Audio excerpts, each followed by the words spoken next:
ان فی ذالک لآیات لقوم یؤمنون، اس قسم کی مثالوں میں اللہ تعالیٰ کی قدرت اور اس کی وحدانیت کی نشانیاں ہے ان لوگوں کے لیے جو ایمان لاتے ہیں، اللہ تعالیٰ کی وحدانیت اور معاد پہ یقین رکھتے ہیں۔ جو لوگ ایمان سے خالی ہے ان کے لیے یہ مثالیں کچھ فائدہ نہیں دیتی، نہ وہ اللہ کو صحیح طریقے سے جانتے ہیں پہچانتے ہیں، نہ اس کی اطاعت گزاری کرتے ہیں، برخلاف اس کے جانور، پرندے چرندے، کیڑے مکوڑے، شجر حجر، سب اللہ تعالیٰ کی اطاعت گزار ہے اور اس کے حکم سے تھوڑا سا بھی انحراف نہیں کرتے۔ لیکن انسانوں میں ایک گروہ ایسا ہے جو اللہ تعالیٰ کا نافرمان ہے، بلکہ اکثریت ناشکر گزاروں کی ہے۔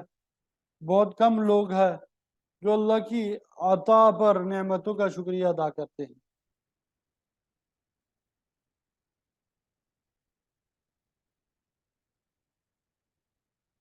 یہ تو کل جو آیات جن کا ترجمہ ہم نے پڑھا تھا ان کی تفسیر جو ہے وہ آپ کے سامنے بیان کر دی ہے، ٹھیک ہے۔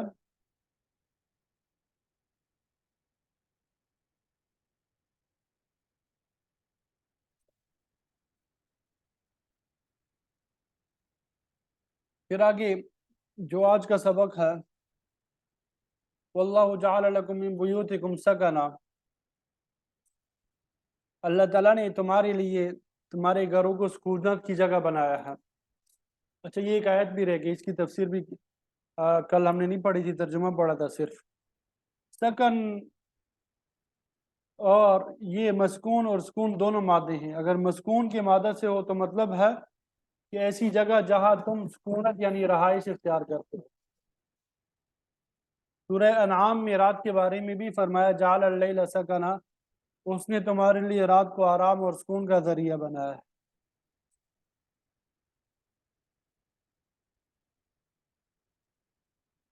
ظاہر ہے کہ تمام جاندار دن بھر روزی کی تلاش میں مشقت کر کے تک ہار جاتے ہیں،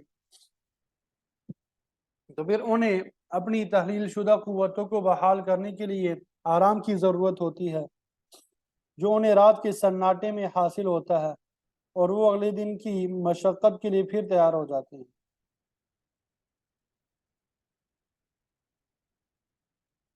عربی زبان میں کہتے ہیں کلما علاک و اظلک، جو چیز تمہارے اوپر سایہ افغن ہوتی ہے اسے سما کہتے ہیں۔ یہ اطلاق چھت پہ بھی ہوتا ہے کہ یہ بھی انسان کے سروں سے اوپر ہوتی ہے۔ پھر آگے فرمایا کلما اقلک، جو چیز تمہیں اٹھاتی ہے وہ زمین ہے، اس پہ قدم رکھ کے انسان چلتا پھرتا ہے، تو گویا کہ زمین اسے اٹھاتے ہوئے وہ جو چیز انسان کو ارد گرد پردے کی صورت میں گھیرتی ہے وہ جدار یعنی دیوار ہے۔ یہ تینوں چیزیں یعنی زمین، چھت اور دیواریں مل جائے تو مکان جو ہے وجود میں آتا ہے، جس کا ذکر اللہ تعالیٰ نے یہاں پہ کیا ہے، بطور احسان کے کیا ہے۔ آپ صلی اللہ علیہ وسلم کا فرمان بھی ہے کہ خوراک، پانی، لباس او بیتن یسکنو، خون پکڑنے کی جگہ یعنی مکان، یہ انسان کی بنیادی ضروریات میں ہے، جو ہر انسان کو بغیر مذہب اور ملت کے، رنگ و نسل کے لحاظ کے حاصل ہونی چاہیے۔ موجودہ زمانے میں ان میں دو مزید چیزیں شامل کر دی گئی، یعنی تعلیم جس کے ذریعے انسان اپنے فرائض کو پہچان سکے، صحت ان بنیادی ضروریات میں شامل ہے جس کو یونیسکو والے جو ہے وہ بھی تسلیم کرتی ہے۔ آپ صلی اللہ علیہ وسلم کا فرمان ہے طلب العلم فریضۃ علی کل مسلم و مسلمہ، کہ ہر مرد اور عورت پہ اتنا علم حاصل کرنا فرض ہے جس کے ذریعے وہ اپنے فرائض کو ادا کر سکے، کیونکہ فرائض کی ادائیگی صحت اور تندرستی کے بغیر نہیں ہو سکتی، تو یہ بھی بنیادی ضرورت شمار کی گئی ہے۔ تو آج کے دور میں بھی کامیاب حکومت وہی تصور ہوتی ہے جو اپنے باشندوں کو بنیادی ضروریات مہیا کرے، ملک میں کوئی بھوکا پیاسا نہ ہو، ہر نیک اور بد کے لیے خوراک اور پانی لازم ہے۔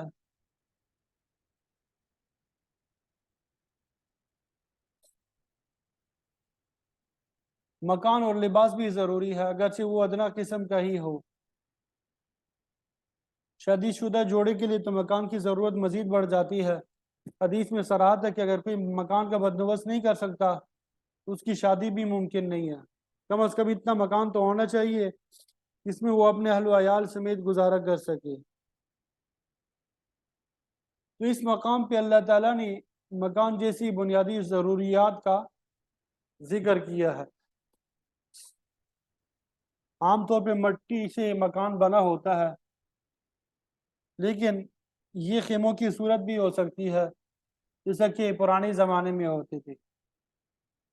تو بہرحال گرمی ہو، سردی ہو، بارش ہو، اس سے بچاؤ کے لیے مکان ضروری ہے۔ اس لیے اللہ تعالیٰ نے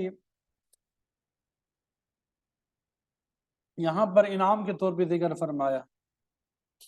مفسرین فرماتے ہیں کہ لفظ حصہ کرن سے یہ بات سمجھ میں آتی ہے کہ گھر کا مقصد آرام حاصل کرنا ہے، اور گھر وہی اچھا ہوگا جس میں انسان کو آ کے آرام اور راحت حاصل ہو۔ اگر انسان کو گھر میں داخل ہو کے راحت اور سکون حاصل نہیں ہوتا، گھر میں داخل ہونے کے بعد سکون نہیں ملتا، تو اس کی یہ عالی شان بلڈنگ جو ہے وہ بیکار ہے، جو کہ مکان کے مقصد کو پورا نہیں کرتی۔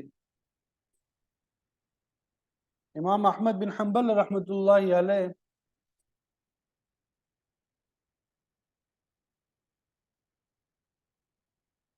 وہ مسند احمد میں فرماتے ہیں کہ دنیاوی اعتبار سے سعادت مند شخص وہ ہے جسے اچھا گھر، اچھی بیوی اور اچھی سواری میسر ہو۔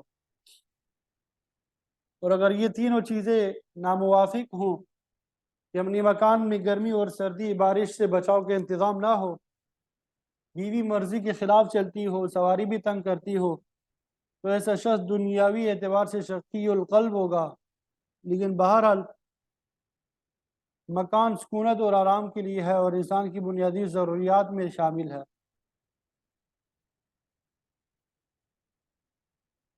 نزول قرآن کے زمانے میں گھر کے طور پر چمڑے کے خیمے عام جو ہوتے ہیں استعمال ہوتے تھے۔ اکثر لوگ جو ہے خانہ بدوش زندگی بسر کرتے تھے۔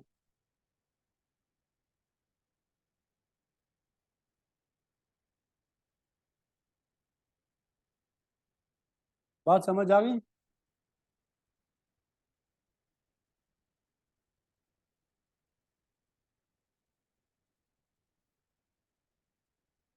وَجَعَلَ لَكُم مِّن جُلُودِ الْأَنْعَامِ بُيُوتًا،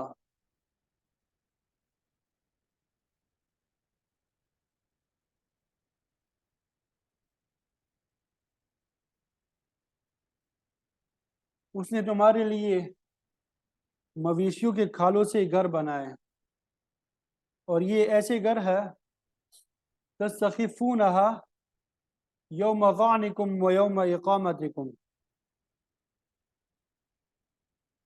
کہ تم انہیں ہلکا خیال کرتے ہو یوم ظعنکم سفر کے دن، و یوم اقامتکم اور اپنے قیام کے دن۔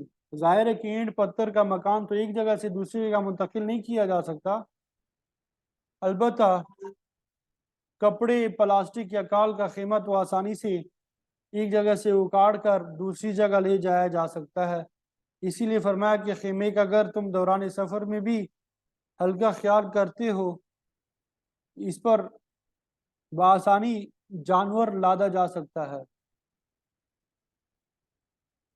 دوسری جگہ آسانی سے قائم بھی کیا جا سکتا ہے، اقامت بھی آسانی کے ساتھ ہو سکتی ہے۔ مسند احمد کی روایت میں آتا ہے کہ ہم 40 آدمی ایک موقع پہ آپ کی خدمت میں چمڑے کے خیمے میں مقیم تھے۔ وہاں آپ نے ایک خوشخبری سنائی۔ ترمذی شریف کی روایت میں آتا ہے کہ گرم موسم میں سفر کے دوران افضل صدقہ ظل فسطاط یعنی سایہ مہیا کرنا ہے. کسی نے غازیوں اور مجاہدین کے لیے خیمے کا بندوبست کر دیا تو یہ اس کے لیے بہترین صدقہ ہوگا. پرانے زمانے میں خیموں کو بڑی اہمیت حاصل کی. آج کے دور میں بھی فوجی جو ہے نقل و حمل کے دوران خیموں سے کام لیتے ہیں. ایام حج میں مینا اور عرفات کے میدانوں میں خیموں میں ہی قیام کیا جاتا ہے اور ہمیشہ کیا جاتا رہے گا. ہر سال دنیا بھر میں خیمہ بستی کا یہ سب سے بڑا اجتماع ہے. تو جہاں تک خیموں کی ساخت کا تعلق ہے، اللہ تعالیٰ نے فرمایا کہ چمڑی کے علاوہ ومن اصوافہا، یہ جانوروں کی اون سے بھی تیار ہوتے ہیں. بیڑوں کی اون اس مقصد کے لیے نہایت جو ہے وہ کارآمد ہے. وَأَوْبَارِهَا، یہ جانوروں کی پشم سے بھی تیار ہوتے ہیں. اونٹوں کا پشم خیمے بنانے کے کام آتا ہے. وَأَشْعَارِهَا، ان کے بالوں سے بھی بکری کے بال بھی خیمہ بنانے کے کام آتے ہیں. اساسا، ان سے تم طرح طرح کے سامان تیار کرتے ہو. پہننے، اوڑھنے اور بچھانے کے لیے کپڑے جانوروں کے بالوں اور اون وغیرہ سے ہی تیار ہوتے تھے. وَمَتَاعًا إِلَىٰ حِينٍ، ان چیزوں میں اللہ تعالیٰ نے مدت مقررہ تک تمہارے لیے فائدے کا سامان رکھا ہے.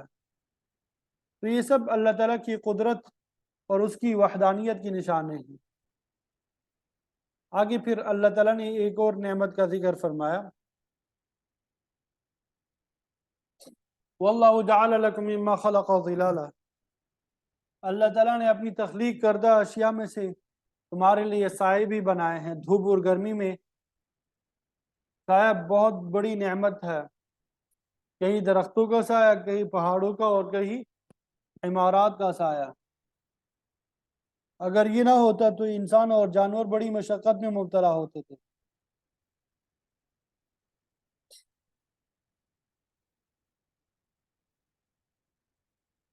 خاص طور پہ بادلوں کا سایہ تو بہت ہی خوشگوار ہوتا ہے.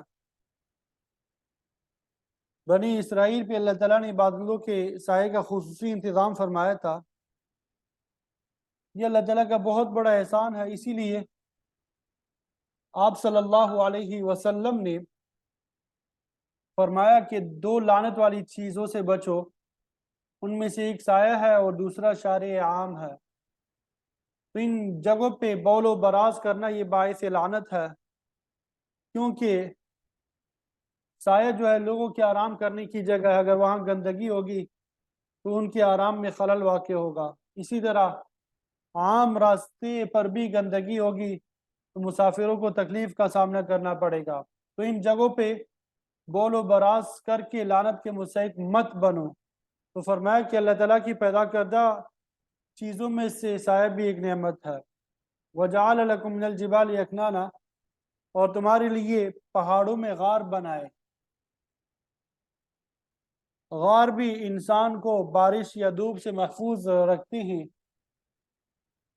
دشمن کا خوف ہو تو غاروں میں پناہ لی جاتی ہے. اللہ تعالیٰ نے پہاڑوں کی غاروں کو بھی اپنی نشانی اور انسان کے لیے نعمت قرار دیا. وَجَعَلَ لَكُمْ سَرَابِيلَ، اور تمہارے لیے یہ قمیصیں، یہ کرتے بنائے ہیں. تَقِيكُمُ الْحَرَّ، جو تمہیں گرمی سے بچاتی ہے. ظاہر ہے کہ قمیص جو ہے انسان کو گرمی اور سردی دونوں سے بچاتی ہے.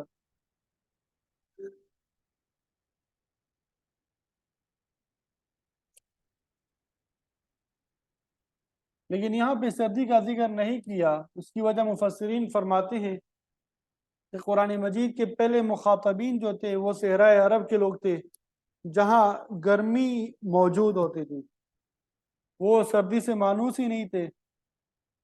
اسی لیے اللہ تعالیٰ نے صرف گرمی کا ذکر فرمایا کہ اللہ تعالیٰ نے ایسی قمیصیں بنائی جو تمہیں گرمی سے بچاتی ہے.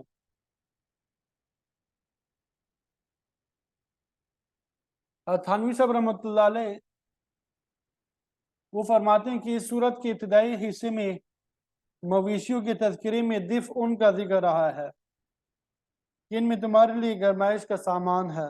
ظاہر ہے کہ سردی کے موسم میں کمبل، شال، اونی لباس اس کی ضرورت پڑتی ہے.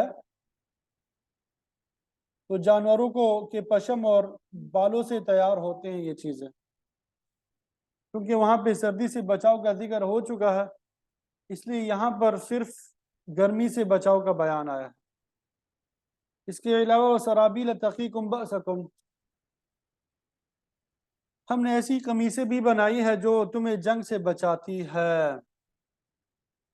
اس قمیص سے مراد لوہے کی ضرب بختر ہے جو لوگ دشمن کے وار سے محفوظ رہنے کے لیے پہنتے ہیں۔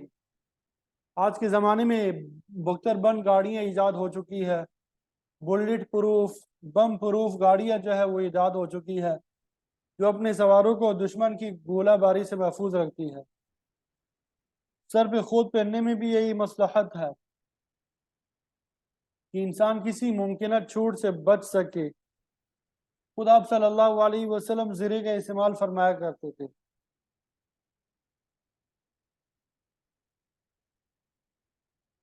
چنانچہ آپ نے احد والے دن اوپر نیچے 2 زیریں پہن رکھی تھی۔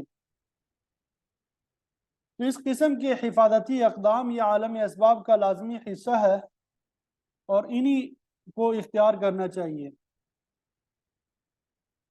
اس کے باوجود تکلیف، راحت، یہ تو اللہ تعالیٰ کے قبضے میں ہے۔ جنگ احد میں ان تمام حفاظتی تدابیر کے باوجود مسلمانوں کو بڑا نقصان اٹھانا پڑا۔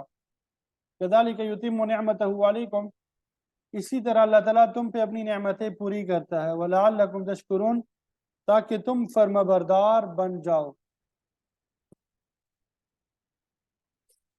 مکان، لباس، خوراک، سایہ، یہ اللہ تعالیٰ کے احسانات ہے۔ اسی طرح بارش بھی اللہ تعالیٰ کا مخلوق پہ بہت بڑا احسان ہے۔ تو لوگوں کو چاہیے کہ اللہ تعالیٰ کے ان احسانات کا شکریہ ادا کریں، اس کی فرما برداری کریں۔ فَإِن تَوَلَّوْا، پھر بھی اگر یہ لوگ روگردانی کریں، پوری طرح سمجھانے کے باوجود راستے پہ نہ آئے، تو اے پیغمبر علیہ السلام فَإِنَّمَا عَلَيْكَ الْبَلَاغُ الْمُبِينُ، آپ کے ذمے تو کھول کر بیان کر دینا ہے، حق اور باطل کو واضح کر دینا ہے۔ اگر یہ آپ کی بات کو نہیں مانیں گے تو پھر اللہ تعالیٰ خود جو ہے ان سے نمٹ لے گا۔ حقیقت یہ یعرفون نعمت اللہ، کہ یہ لوگ جو ہے اللہ تعالیٰ کی نعمتوں کو خوب پہچانتے ہیں۔ یعرفون نعمت اللہ، یہ لوگ اللہ تعالیٰ کی نعمتوں کو خوب پہچانتے ہیں، جانتے ہیں کہ تمام نعمتیں عطا کرنے والا اللہ تعالیٰ ہی ہے، اس کے باوجود ثم ینکرونہا، ان نعمتوں کی ناقدری کرتے ہیں، یعنی ان کا شکریہ ادا نہیں کرتے۔ یہ ایسے لوگ ہیں وَأَكْثَرُهُمُ الْكَافِرُونَ، کہ ان کی اکثریت کفر کرنے والوں پہ مشتمل ہے۔ ان میں سے بعض تو حقیقی کافر ہے جو اللہ تعالیٰ کی وحدانیت ہی کا انکار کرتے ہیں، انہوں نے طرح طرح کے شریک بنا رکھے ہیں اور رسومات باطلہ ہی پہ اڑے ہوئے ہیں، اور بعض وہ ہے جو حقیقی کافر تو نہیں ہے لیکن انعامات الہیہ کی ناشکری کر کے کفران نعمت کے مرتکب ہوتے ہیں، اور یہ چیز بھی اللہ تعالیٰ کی ناراضگی کا سبب اور باعث ہے۔ یہاں تک بات سمجھ آ گئی؟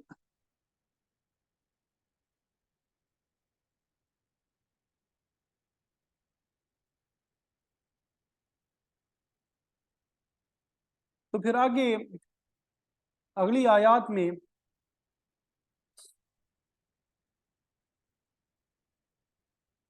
اللہ تعالیٰ نے شرک اور مشرکین کے رد کے حوالے سے تو بہت سی باتیں ہم نے آپ کے سامنے بیان کر دی ہے۔ مشرکین کی ناشکری کا بھی ذکر ہو گیا، اب مشرکین کو اور کفار کو عذاب کی وعید سنائی گئی ہے کہ جب محاسبے کی منزل آئے گی تو انہیں سخت عذاب سے دوچار ہونا پڑے گا جس میں تخفیف بھی نہیں ہوگی۔ ارشاد ہوتا ہے وَيَوْمَ نَبْعَثُ مِن كُلِّ أُمَّةٍ شَهِيدًا، جس دن ہم ہر امت سے گواہ کھڑا کریں گے، تو اس مقام پہ گواہ سے مراد اللہ کے نبی ہے، اور گواہی سے مراد تبلیغ رسالت کی گواہی ہے۔ ہر نبی اپنی امت کے متعلق اللہ کے حضور گواہی دے گا کہ اس نے اللہ کا پیغام اپنی امت کے لوگوں تک پہنچا دیا لیکن انہوں نے تسلیم نہ کیا، تو ظاہر ہے اس وقت کتنا خوفناک منظر ہوگا۔ اگلی آیات میں بھی یہ آ رہا ہے وَجِئْنَا بِكَ شَهِيدًا عَلَىٰ هَٰؤُلَاءِ، اے پیغمبر آپ کو اس آخری امت پہ بطور گواہ پیش کیا جائے گا۔ ہر شخص کے حق میں یا خلاف گواہی نہ صرف انبیاء علیہ السلام کی ہوگی بلکہ بعض دیگر چیزوں کی بھی، دیگر چیزیں جو ہے وہ بھی بطور گواہ کے پیش ہوں گے۔ کرامن کاتبین فرشتے گواہی دیں گے جو ہر شخص کا انفرادی ریکارڈ مرتب کر رہے ہیں۔ ہر شخص کی حفاظت سے معمور اللہ کے فرشتے بھی بندے کے حق میں یا اس کے خلاف گواہی دیں گے۔ اس کے علاوہ ہر شخص کے اپنے اعضاء اور جوارح اس کے حق میں گواہ بن جائیں گے۔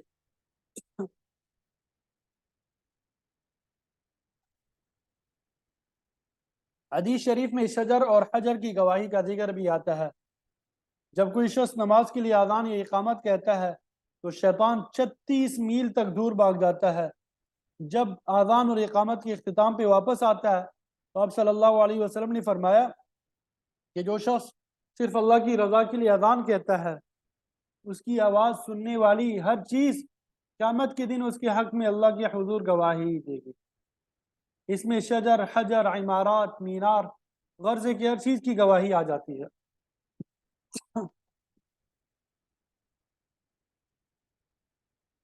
بہرحال فرمایا کہ اللہ کی نبی تبلیغ اور رسالت کے متعلق قیامت کو گواہی دیں گے کہ ہم نے اللہ کا پیغام لوگوں تک پہنچا دیا۔ ثم لا يؤذن للذین کفروا،